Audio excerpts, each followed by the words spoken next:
नमस्कार मित्रों, मैं कान्हाराम सैनी मेरे यूट्यूब चैनल संस्कृत ज्ञान भंडार में आपका हार्दिक स्वागत करता हूँ। लघु सिद्धांत कौमुदी में पढ़ रहे थे। लघु सिद्धांत कौमुदी में हमारा संज्ञा प्रकरण चल रहा था। संज्ञा प्रकरण में हमने अब तक उच्चारण स्थानों में जो अनुस्वार से नासिका, अनुस्वार का नासिका उच्चारण स्थान होता है, वहां तक अध्ययन कर लिया था। उसके बाद में जो लघु सिद्धांत कौमुदी में जो लिखा हुआ है वो ऐसा है। उच्चारण स्थानों का जब वर्णन हो गया, इससे पूर्व जो सूत्र था वो सूत्र था तुल्यास्य प्रयत्नम सवर्णम। तुल्यास्य प्रयत्नम सवर्णम। ये जो सूत्र है इसी की वृद्धि चल रही है अब तक, क्योंकि इस सूत्र में आस्य का तो बताया था मैंने उच्चारण स्थान, और प्रयत्न का अर्थ बताया था मैंने आभ्यंतर प्रयत्न। तो तुल्य यानी बताया था मैंने समान, और उनकी स्वर्ण संज्ञा होती है जिन वर्णों के उच्चारण स्थान और आभ्यंतर यत्न समान होंगे, तुल्य होंगे, उन वर्णों की स्वर्ण संज्ञा होगी। तो सबसे पहले आवश्यकता पड़ी कि आस्य यानी जो उच्चारण स्थान है उनको दिखाया जाए, उनका विस्तृत वर्णन किया जाए। तो हमने पिछले वीडियो में उच्चारण स्थानों के बारे में जान लिया था। उच्चारण स्थान के बारे में सारे अपो विसर्जन नाम करता है, इचुषा नाम काला, वितुषा नाम मुदा आदि सूत्रों को हमने विस्तृत अध्ययन किया था। उसके बाद में जो आस्य यानी उच्चारण स्थान खत्म हो गया, तो दूसरा आगे आया प्रयत्न। जो प्रयत्न है वो प्रयत्न से यहाँ तात्पर्य सिर्फ आभ्यंतर प्रयत्न से था, लेकिन आभ्यंतर प्रयत्न और एक यत्न दो प्रकार के होते हैं। उनके यत्नों के बारे में जो बताया विस्तृत वर्णन किया गया है, तो हम आज उन यत्नों के बारे में पढ़ेंगे, देखेंगे। यत्नो द्विधा कहा गया है लघु सिद्धांत कौमुदी में कि यत्नो द्विधा, जो यत्न होते हैं वो दो प्रकार के होते हैं। यत्नो द्विधा, जो यत्न होते हैं वो दो प्रकार के होते हैं। आभ्यंतरो बाह्यश्च, एक आभ्यंतर यत्न और एक बाह्य यत्न। यदि सामान्य अर्थ में हम देखें तो यत्न का अर्थ होता है कोशिश। यत्न का अर्थ होता है कोशिश। तो जो मुख्य जो अंदर जो यत्न है वो कोशिश है, वो दो प्रकार की बताई गई है, एक आभ्यंतर और एक बाह्य। तो यहाँ आभ्यंतर यत्न क्या है और बाह्य यत्न क्या है, इसको समझने के लिए मैं आपको बताता हूं कि जो वर्ण का जो उच्चारण होता है, कुछ उच्चारण वर्ण को उच्चारण करने से पहले पूर्व में, वर्ण के उच्चारण करने से पूर्व में जो यत्न किया जाता है वो आभ्यंतर यत्न कहलाता है, और वर्ण के उच्चारण के बाद जो यत्न किया जाता है वो बाह्य यत्न कहलाता है। जो वर्ण के जो उच्चारण के पूर्व में जो यत्न किया जाता है वो आभ्यंतर यत्न कहलाता है, और जो वर्ण के उच्चारण के बाद में जो यत्न किया जाता है वो बाह्य यत्न कहलाता है। यहां तक आपके शब्द से अर्थ समझ में आ गया होगा। वापस बता रहा हूं मैं एक बार। यत्नो द्विधा, यत्न दो प्रकार के होते हैं। यत्नो द्विधा, यत्न दो प्रकार के होते हैं। आभ्यंतरो बाह्यश्च, आभ्यंतर यत्न और बाह्य यत्न। अब आद्य पंचधा, जो आद्य यत्न है यानी आभ्यंतर यत्न है, पंचधा 5 प्रकार का होता है। जो आभ्यंतर यत्न है वह 5 प्रकार का होता है। कौन कौन से होते हैं? पहला स्पृष्ट, दूसरा ईषद स्पृष्ट, तीसरा ईषद विवृत, चौथा विवृत और पांचवा समृद्ध भेदात। इन भेदों से जो 5 भेद बताए गए हैं आभ्यंतर यत्न के, आद्य यत्न के, आद्य यत्न यानी आभ्यंतर यत्न के, जो आभ्यंतर यत्न के जो 5 भेद बताए गए हैं उनमें पहला है स्पृष्ट। पहला है स्पृष्ट, पहला जो यत्न है वह स्पृष्ट। इस स्पृष्ट यत्न किसको कहते हैं? स्पृष्ट यत्न में क्या होता है कि जो जिह्वा है हमारी वह किसी स्थान को छूती है। इतना कहा गया है, इतना अर्थ समझे इसका। जो स्पृष्ट है इसका अर्थ इतना सा है कि जो जिह्वा द्वारा किसी स्थान को छूना, यानी जो हमारे जो इससे पूर्व जो हमने उच्चारण स्थान पढ़े थे उन उच्चारण स्थानों में से किसी स्थान को जिह्वा द्वारा छूना ही स्पृष्ट कहा गया है। मेरे ख्याल से आपके स्पृष्ट समझ में आ गया होगा। उसके बाद में बताया जाएगा कि स्पृष्ट में कौन कौन से वर्ण आते हैं। पहले सिर्फ इनका अर्थ मैं बता रहा हूं कि जो स्पृष्ट होता है उसको जो उच्चारण करते समय जो जिह्वा के द्वारा जिन उच्चारण स्थानों को, किसी भी उच्चारण स्थान को छुआ जाए, उसका स्पर्श किया जाए तो वह स्पृष्ट यत्न कहलाता है। स्पृष्ट। उसके बाद में ईषद स्पृष्ट। ईषद का अर्थ होता है, नाम से ही पता है, ईषद स्पृष्ट। दूसरा जो यत्न आया वो ईषद स्पृष्ट आया, ईषद स्पृष्ट। तो ईषद स्पृष्ट का अर्थ है, ईषद का अर्थ होता है कम, थोड़ा, और स्पृष्ट यानी वही छूना, यानी जिह्वा के द्वारा वर्णों के उच्चारण करते समय जिह्वा के द्वारा स्थानों को कम छूना, वो ईषद स्पृष्ट कहलाता है। उसके बाद में आया ईषद विवृत। इससे पूर्व में विवृत का अर्थ बता दूं तो आपको ईषद विवृत का अर्थ समझ में आ जाएगा। विवृत का अर्थ होता है दूर रहना। विवृत जो होता है उसको, उसका अर्थ होता है दूर रहना, दूर रहना, और इसका अर्थ होता है मैंने छूना। तो विवृत जो यत्न है उसका जो अर्थ होता है वो होता है दूर रहना। इसका मतलब यह है, इसका अर्थ यह है कि जब वर्णों का उच्चारण करते समय यदि जिह्वा स्थानों से दूर रहे तो विवृत यत्न कहलाएगा। उसके बाद, उससे पहले मैंने ईषद विवृत को छोड़ दिया था, तो अब आपके समझ में आ गया होगा ईषद विवृत का क्या अर्थ हुआ। ईषद विवृत का अर्थ होगा थोड़ा दूर रहना, यानी थोड़ा उन स्थानों से दूर रहती है यदि जिह्वा हमारी उच्चारण करते समय, वर्णों के उच्चारण करते समय, तो इसका अर्थ हुआ थोड़ा दूर रहना। ईषद विवृत का क्या अर्थ हुआ? ईषद विवृत का अर्थ हुआ थोड़ा दूर रहना, थोड़ा दूर रहना। और यहाँ ईषद स्पृष्ट का अर्थ हुआ थोड़ा छूना। और आगे जो कहा गया है प्रयत्न, वो समृद्ध का अर्थ होता है हटकर समीप रहना। जो समृद्ध है, इस समृद्ध का अर्थ होता है हट करके समीप रहना, यानी जो जिह्वा है जो दूर भी रहेगी वो पास में रहेगी, यानी उसके छू करके और उसके समीप में ही रहेगी जो उच्चारण स्थान है उसके। तो यह समृद्ध कहलाता है। मैं वापस आपको बता रहा हूं, आद्य पंचदा, जो आद्य यानी आभ्यंतर यत्न है वो 5 प्रकार के होते हैं। पहला स्पृष्ट, ईषद स्पृष्ट, ईषद विवृत और समृद्ध।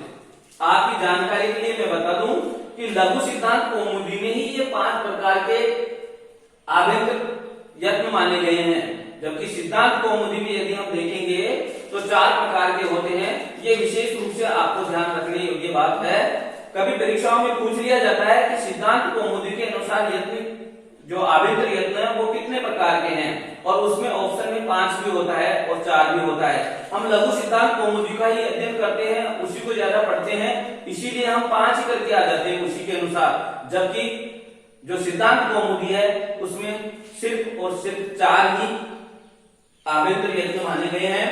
तत्र जो पहला यत्न आया स्पृष्ट आभ्यंतर यत्न, उसके बारे में कह रहे हैं कि तत्र वहां स्पृष्टम प्रयत्नम स्पर्शानाम, जो स्पर्श व्यंजन है, स्पर्शानाम जो स्पर्श व्यंजन है उनका स्पृष्ट प्रयत्न होता है।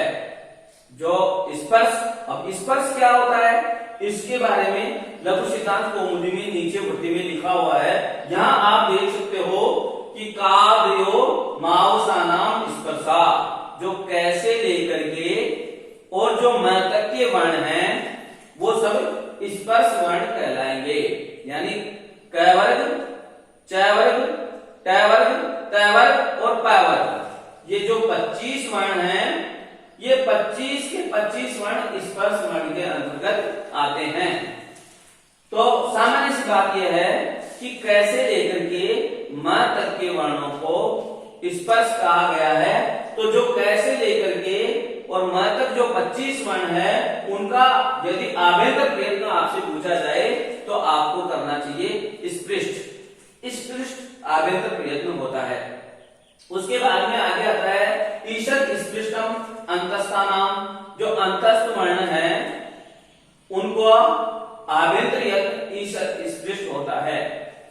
जो आभ्यंतर यत्न है वो अंतस्थ वर्ण कौन कौन से हैं, यदि हमें पूछा जाए कि अंतस्थ वर्ण कौन कौन से हैं, तो अंतस्थ वर्णों के बारे में यहाँ कहा गया है नीचे वृत्ति में यणो अंतस्था, जो यण वर्ण है, जो यदि हम प्रत्याहार देखेंगे, यण प्रत्याहार बनाएंगे तो जो यण है यहां से लेकर के यहां तक बनेगा, उसमें 4 वर्ण आएंगे य, व, र और ल।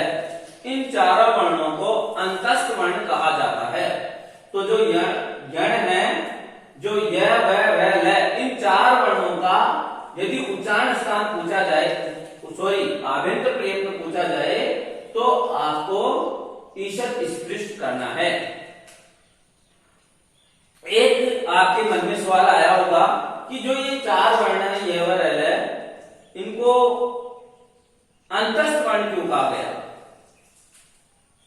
आपके मन में कभी आया हो तो विचार करिएगा। मैं बता देता हूं आपको कि इनको अंतस्थ वर्ण क्यों कहते हैं, क्योंकि विद्वानों के अनुसार अलग अलग मत है, लेकिन मेरे जो समझ में आता है वो मैं आपको बता रहा हूं कि जो ये माहेश्वरी सूत्र जो वर्णमाला जो पाणिनि जी द्वारा कही गई है, इस वर्णमाला में जो अंतस्थ वर्ण है य, व, र, ल, जो ये वर्ण है, इन वर्णों का प्रयोग मध्य में आने के कारण स्वरों और व्यंजनों के बीच में, जो व्यंजन है स्वरों के बाद में और व्यंजनों से सबसे ऊपर यानी बीच में आने के कारण, मध्य में आने के कारण इनको अंतस्थ वर्ण कहा गया है। मेरा ऐसा विचार है और कई व्याख्याकारों ने इस विचार ऐसा ही कहा है। तो आपके समझ में आ गया होगा कि जो ईषद स्पृष्ट है, प्रयत्न है, आभ्यंतर यत्न है, वह अंतस्था नाम, जो अंतस्थ व्यंजन है 4 य, व, र, ल, इनका ईषद स्पृष्ट जो आभ्यंतर यत्न है वो होता है। ईषद विवृतम उष्माणाम, और ईषद विवृत आभ्यंतर यत्न, ईषद विवृत जो होता है वो उष्म वर्णों का होता है। उष्म वर्णों के बारे में यहाँ नीचे वृत्ति में लिखा गया है कि सलय उष्माण, जो सल प्रत्याहार के जो वर्ण हैं वह उष्म वर्ण कहलाते हैं। तो यदि हम सल प्रत्याहार बनाएंगे तो 4 वर्णों का ग्रहण होगा, स, है। इन चारों वर्णों को उष्म वर्ण कहा जाता है। आपके फिर वही ध्यान में एक दिमाग में एक फिर वापस वही सवाल आया होगा कि इनको उष्म वर्ण क्यों कहते हैं। तो इसकी सीधी सीधी बात यह है कि इनके उच्चारण करने से, जो इन वर्णों का जब उच्चारण किया जाता है उष्म वर्णों का, इन चारों वर्णों का स है, तो हमारे शरीर में ऊर्जा, उष्मा पैदा होती है, गर्मी सी पैदा होती है, या बार बार इनके उच्चारण करने से हमारे शरीर में गर्मी पैदा हो जाएगी। तो इसलिए इन वर्णों को उष्म वर्ण कहा गया है। कई आचार्यों के मत में, कई विद्वानों के मतों में ऐसा बताते हैं कि इनके उच्चारण करने से गर्म वायु बाहर निकलती है, इसीलिए इनको उष्ण वर्ण कहा जाता है। किसी भी प्रकार समझे तो बिल्कुल सही है कि इनको उष्ण वर्ण इसलिए कहा गया होगा क्योंकि ये इनको उच्चारण करने से हमारे शरीर में गर्मी पैदा होती है, इसीलिए इनको उष्ण वर्ण कहा गया है।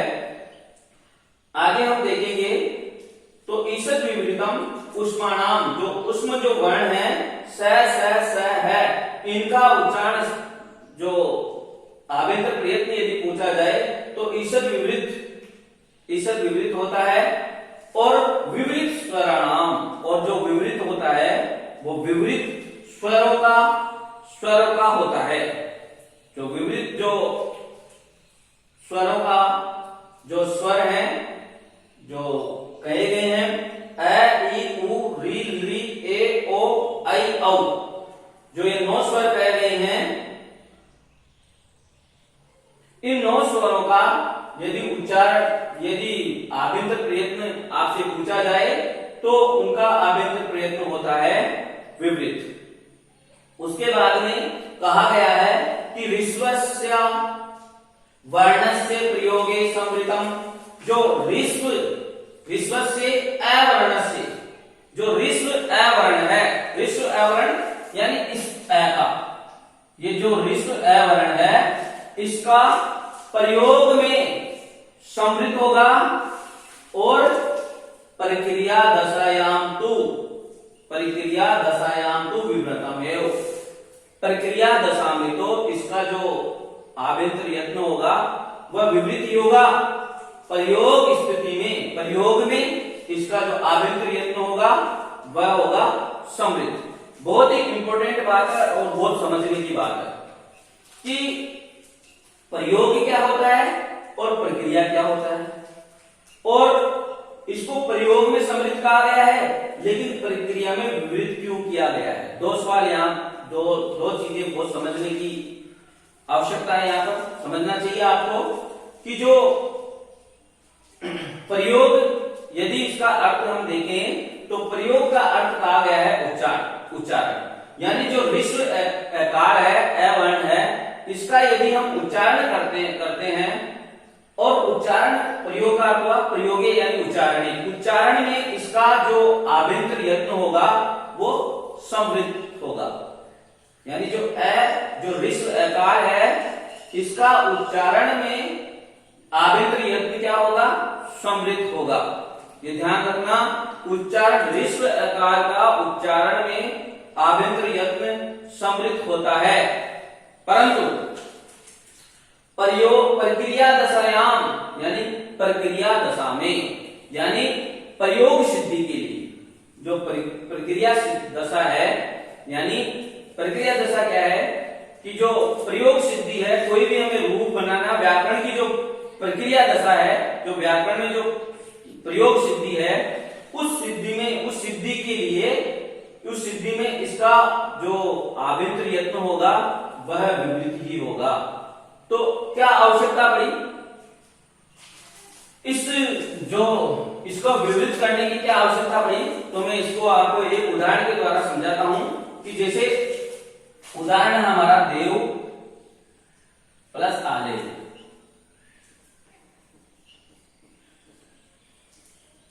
ये हमने उदाहरण लिया तो यहां अ है व के अंदर और इधर आ है। हमने पहले हमने पढ़ा है कि तुल्य आश्रय प्रयत्नम सवर्णम, जिसका उच्चारण स्थान और प्रयत्न जो आभ्यंतर प्रयत्न है वह समान हो वह स्वर्ण कहलाएगा। तो इसका यदि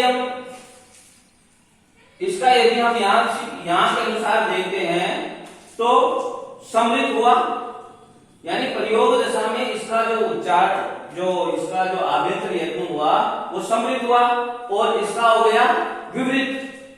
तो यानी इनका जो प्रयत्न है, आभ्यंतर प्रयत्न है, वो अलग अलग हो गया तो ये स्वर्ण संगी होंगे नहीं, यानी अकैस सवर्णीय दीर्घ दीर्घ ये सूत्र लग करके इन दोनों के स्थान पर आ आदेश होगा ही नहीं। जब ये दोनों स्वर्ण है ही नहीं तो इनका एक आदेश होगा ही नहीं। स्वर्णों का आदेश होता है, स्वर्णों का दीर्घ आदेश होता है। इसीलिए व्याकरण की प्रक्रिया में, प्रक्रिया दशायाम यानी व्याकरण की, यह व्याकरण की प्रक्रिया है। इस व्याकरण की प्रक्रिया में यदि हम ऐसी प्रक्रिया कर रहे हैं तो इस अवर्ण का उच्चारण, जो अवर्ण का आभ्यंतर यत्न है वह भी विवृत ही होगा। जहां इसका आभ्यंतर यत्न विवृत है और इसका भी विवृत ही होगा, विवृत ही है, क्योंकि ऊपर कहा ही गया है, आपने पढ़ा है अभी, विवृत स्वराणाम, जो स्वर है, जो अच है, उन सबका उच्चार जो आभ्यंतर यत्न है वह विवृत है। और यहाँ ए के बारे में विशेष कह दिया था, इसीलिए इसका जो यहाँ भी प्रक्रिया दिशा में विवृत करने से अब इसमें इन दोनों में जो सूत्र है अकैस सवर्णीय दीर्घ, वह सूत्र लग करके इन दोनों के स्थान पर दीर्घ एकादेश हो जाएगा आ, और फिर हमारा रूप बन जाएगा देवालय। ये था इसका मतलब। आपके मैं समझता हूं समझ में आ गया होगा जो मैं बता रहा हूं। जो अब इसके बाद में जो कहा गया है वो कहा गया है बाह्य आभ्यंतर यत्न हो गए, और आभ्यंतर यत्नों को 5 प्रकार के बता दिया, स्पृष्ट, ईषद स्पृष्ट, ईषद विवृत, विवृत और समवृत, ये 5 भेद बता दिया गया। अब उसके बाद में जो बाह्य यत्न है उनके बारे में बता रहे हैं। तो कहा गया है कि बाह्य यत्नस्त्वेकादशा, दशका, जो बाह्य यत्न है वो एकादशका 11 प्रकार के होते हैं। जो बाह्य यत्न है उनके कितने भेद होते हैं? 11 भेद होते हैं। कौन कौन से होते हैं? विवार पहला, दूसरा संवार, तीसरा समास, चौथा नाद, पांचवा अघोष, छठा घोष, सातवां अल्प प्राण, आठवां महाप्राण, नौवां उदात्त, 10वां अनुदात्त और 11वां स्वरित। जो 11 जो बाह्य प्रयत्न हैं उनके भेद यहां बताए गए हैं। जो 11 बाह्य प्रयत्न हैं वो है विवार, स्वार, श्वास, नाद, अघोष, घोष, अल्पप्राण, महाप्राण, उदात्त, अनुदात्त, स्वरित। इन जो बाह्य प्रयत्न हैं इन सभी में से हमने उदात्त, अनुदात्त और स्वरित, इन तीनों को हमने ऊपर समझ लिया था। उच्चेरु दात है, निच्चेरु दात है और समाहार स्वरित है। इन तीनों के बारे में हमने समझ लिया था। तो अब जो ये है, तो ये विवार क्या है, संवार क्या है, श्वास क्या है, नाद क्या है, घोष, अघोष क्या है, घोष क्या है, अल्पप्राण क्या है और महाप्राण क्या है, इनको हम समझते हैं। जो ये विवार है वो विवार कहा गया है मुख का खुलना। मुख का खुलना यानी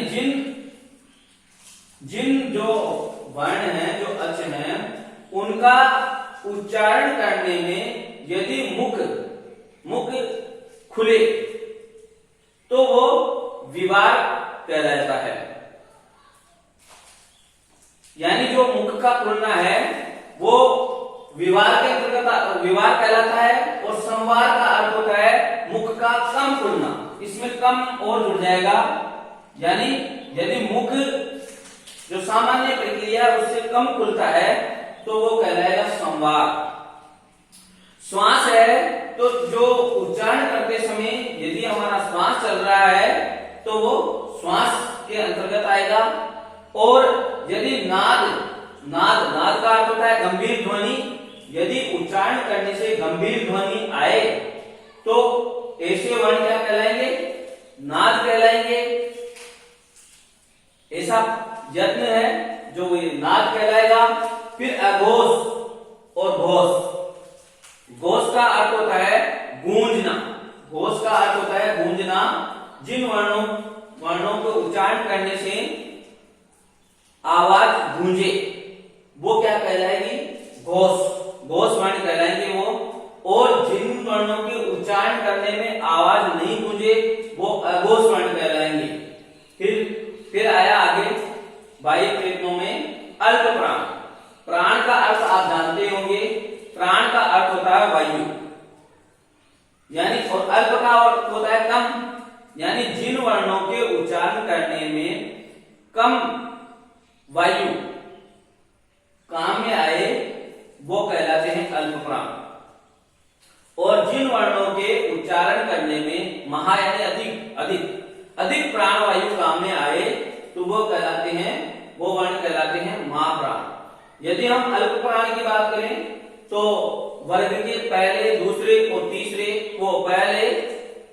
तीसरे और पांचवें और यण प्रत्याहार के वर्ण अल्प प्राण के अंतर्गत आते हैं।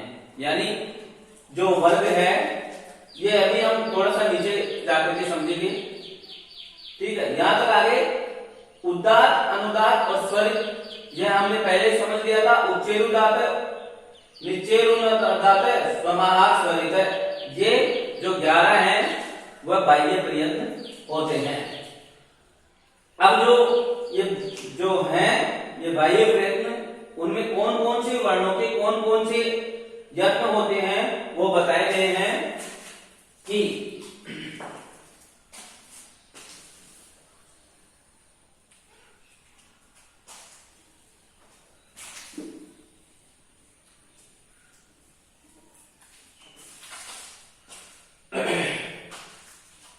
वर्गाणाम प्रथम द्वितीय, सॉरी यहां गलत लिखा हुआ है, प्रथम तृतीय होगा। वर्गाणाम प्रथम तृतीय पंचमा जणश्च अल्प प्राणा। तो जो वर्ग है उस वर्ग का पहला वर्ण, तीसरा वर्ण और पांचवा वर्ण, और यह व र ल, ये जो चारों वर्ण हैं, ये चारों वर्ण इनका जो बाह्य प्रयत्न होता है वो होते हैं वर्गाणाम प्रथम तृतीय पणश्च पंचमा यणश्च अल्प प्राणा। तो ये अल्प प्राण कहलाते हैं। अल्प प्राण, ये वर्ण क्या कहलाते हैं? अल्प प्राण। ये अल्प प्राण के अंतर्गत आते हैं।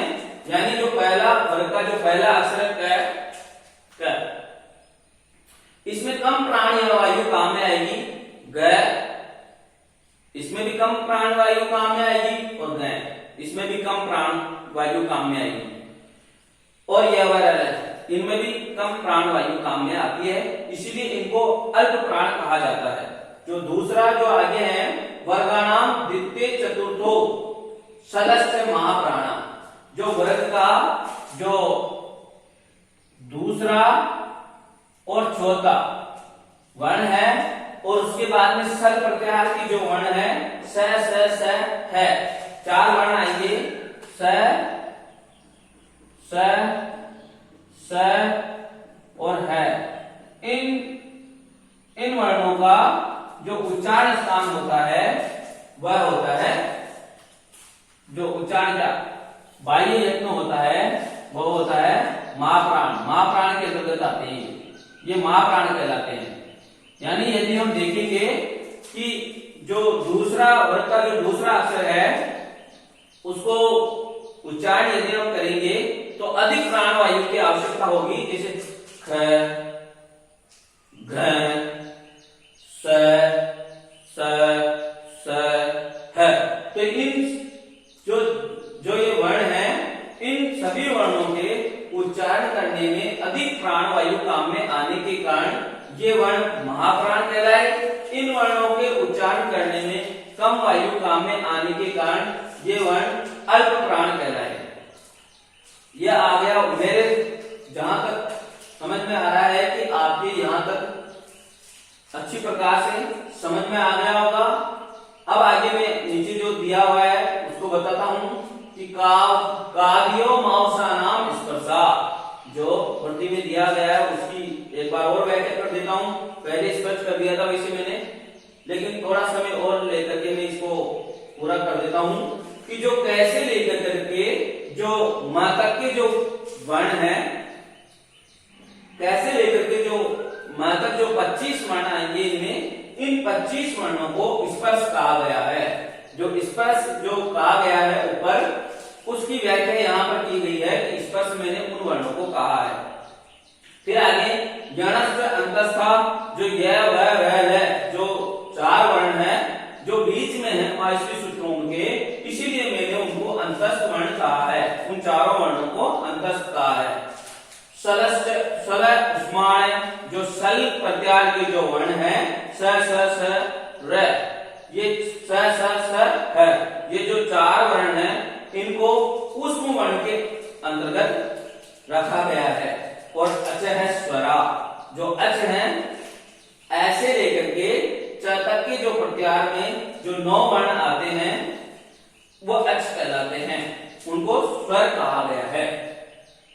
फिर आगे कहा गया है कि क और ख, इति कहाभ्याम, इन क और ख इन दोनों वर्णों से प्राग अर्ध विसर्ग सदस्यो, जो पहले जो आधा विसर्ग अर्ध विसर्ग के समान की जो होता है वह जीवामूल्य कहलाता है।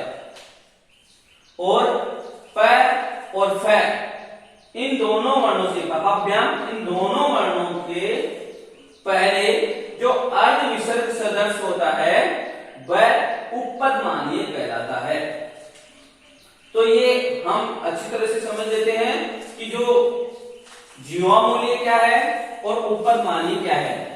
हम एक एक उदाहरण लेंगे इनका और समझने का प्रयास करते हैं कि जो जीवामूल्य जो कहा गया है, मूल्य वर्ण कहा गया है, वो किन वर्णों को कहा गया है और किस प्रकार से अर्ध विसर्ग का जो कहा गया है वो। तो मैं एक उदाहरण लेता हूं, का लेता हूं मैं पहले। जो बालक है,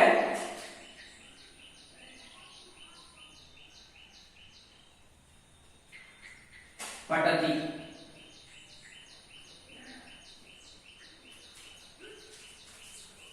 और एक ले लिया मेरी बालक है,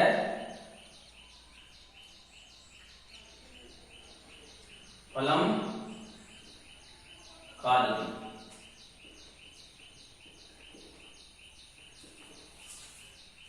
अब देखो हमारे आया यह आया पपाभ्याम उपपदमानीय। यदि प और फ से पूर्व अर्ध विसर्ग का जो आएगा, अर्ध विसर्ग के समान जो ध्वनि उच्चरित होगी वो ध्वनि उपपदमानीय कहलाते हैं, वो वर्ण उपपदमानीय कहलाते हैं। तो ये जो अर्ध विसर्ग कैसे हुआ कि जो जब हम इनका उच्चारण करते हैं, इस वाक्य का बालकः फटति, ऐसा बालकः फटति, तो जो प है और ये प है, बालकः फलम खादति, तो ये प और फ है, इनके पूर्व में जो ये विसर्ग है इसका पूर्व उच्चारण होता है अर्ध विसर्ग के समान। यानी जो ये विसर्ग है इसको यदि मैं ऐसा बड़ा कर दूं दोनों की जगह पे, तो ये जो आधा विसर्ग है वो इधर बोला जाएगा और आधा विसर्ग इस फ से बोला पहले बोला जाएगा। तो ये जो ये प से पूर्व जो अर्ध विसर्ग के समान जो उच्चारण किया जा रहा है उसको उपपदमानीय कहा जाता है। मैं समझता हूं आपकी ये समझ में आ गया होगा। इसी प्रकार क और ख, जो क और ख है वह उससे पूर्व यदि हम वो अर्ध विसर्ग सदस्य जो उच्चरित होता है तो उसको जीवामूल्य कहा जाता है। जैसे राम है क्रीडति,